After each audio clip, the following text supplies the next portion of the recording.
Bonjour à tous pour donc une partie de Pathfinder. Comme je le précisais dans une vidéo précédente, je vais suivre maintenant le plus longtemps possible, tant que j'en aurai le courage, donc trois aventuriers qui vont mener la campagne, la campagne L'éveil du Seigneur des Runes de Pathfinder, la première campagne sortie pour le jeu de rôle et qui est maintenant la première campagne sortie pour le jeu de cartes. Une deuxième va bientôt suivre dans l'année normalement. Et un des personnages que je vais jouer va faire un peu le pont entre les deux versions, entre les deux campagnes. Et donc il s'appelle Ranzak, c'est un gobelin pillard mâle. Et donc on voit là-haut le petit logo Skull and Shackles, donc qui est le nom de la deuxième campagne, qui est déjà sorti en VO bien sûr aux États-Unis, mais qui devrait suivre, traduit et distribué par l'entreprise Black Book Edition, qui s'occupe aussi notamment de la traduction et de la distribution du jeu de rôle Pathfinder.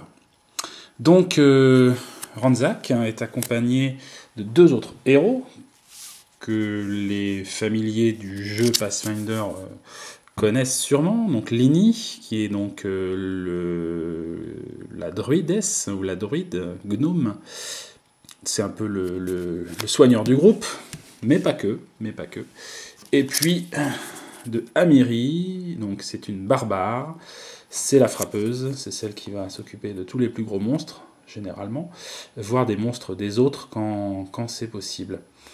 Voilà, alors ces trois aventuriers ont déjà commencé la campagne Pathfinder et en sont à l'heure actuelle à l'aventure numéro 2 qui s'appelle les meurtres des écorcheurs. Et ils ont déjà fait, on voit les scénarios ici, ils ont déjà fait l'éveil des morts, les épouvantails trompeurs, sinistre hantise, et aujourd'hui ils vont essayer d'accomplir les révélations sur le culte.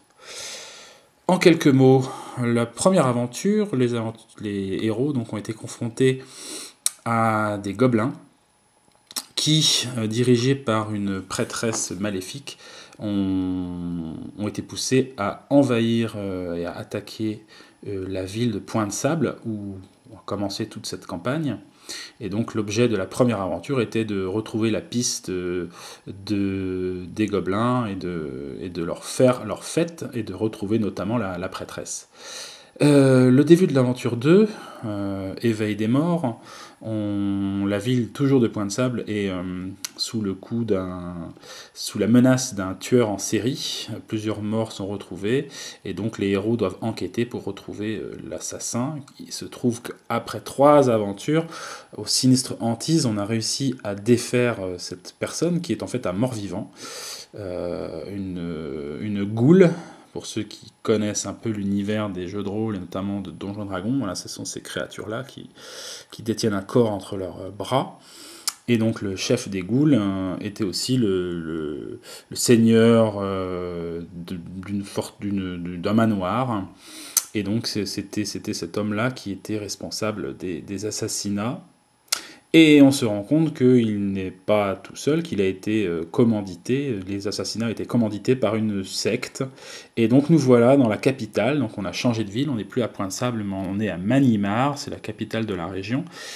Et on est donc chargé de retrouver et de mettre fin à l'existence de ce culte, puisqu'il y a aussi des meurtres ritualisés dans la ville de Manimar. Donc on a fait le lien entre les deux types de meurtres, et on va essayer maintenant de mettre fin aux agissements de cette secte, et de trouver éventuellement le responsable final. Qui se trouve dans le dernier scénario, Ange de la Tour. Mais pour l'instant, on n'en est pas là. Voilà, le meurtre des écorcheurs, un peu pour l'histoire, pour où on en est dans cette histoire. Donc, pour les règles, on va s'y coller petit à petit. Je pense que vous avez déjà eu l'occasion d'en suivre sur les autres vidéos ou à d'autres endroits. En tout cas, je ne vais pas trop m'apesantir dessus. Je vais vraiment me concentrer plus sur le jeu, là. Ceci dit, on va quand même dans cette première partie remettre les pendules à l'heure à l'occasion du jeu, quoi, petit à petit. Pour rappel, je joue à Pathfinder, certes, mais je joue pas avec les règles vraiment officielles, je joue avec des règles améliorées, mais qui en font un jeu plus difficile, donc c'est la version, on va dire, hardcore du jeu Pathfinder, ce qui fait qu'on peut aussi perdre. Voilà, voilà. Notamment une des règles complémentaires que j'ai adoptées, c'est sur le nombre de régions. Donc là, nous avons 3 héros. Donc 3 héros, normalement on devrait avoir 5 régions. Mais hop, il y a une petite 6e. Donc on joue avec une région de plus, ce qui fait que, évidemment, c'est déjà plus dur. Le temps va s'écouler plus vite, enfin pas forcément plus vite, mais en tout cas on aura moins de temps pour visiter tout. Donc il faudra être efficace dans les recherches, et voilà. Bon, le reste des règles, on verra. Donc, est-ce que j'ai la carte révélation sur le culte? Oui. Donc le scénario nous dit... En triomphant de l'écorcheur, vous découvrez qu'il est lié à un culte de Norgorber, le maléfique dieu du meurtre, et que ce culte s'est installé non loin dans la ville de Manimar. Remontez la piste de ces fanatiques jusqu'à la ville, et éliminez la sinistre congrégation du juge Ronsfer. Donc, le boss qu'on doit trouver s'appelle le juge Ronsfer. Et les sbires qui occupent les autres régions sont les fanatiques de l'écorcheur. On verra ce qu'ils nous feront quand on les rencontrera. Alors, la règle du scénario est donc modifiée, ce ne sera pas celle-là. Je vais vous dire quelles sont ces règles dans quelques instants.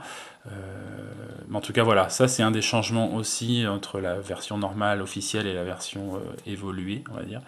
Je ne sais pas si elle est vraiment plus évoluée, mais enfin elle est plus difficile en tout cas. Il y a des règles supplémentaires qui généralement sont plutôt en défaveur des héros, la plupart du temps. Donc je vais mettre ça en place, et puis on va commencer la partie en espérant que nos héros trouveront les révélations sur le culte.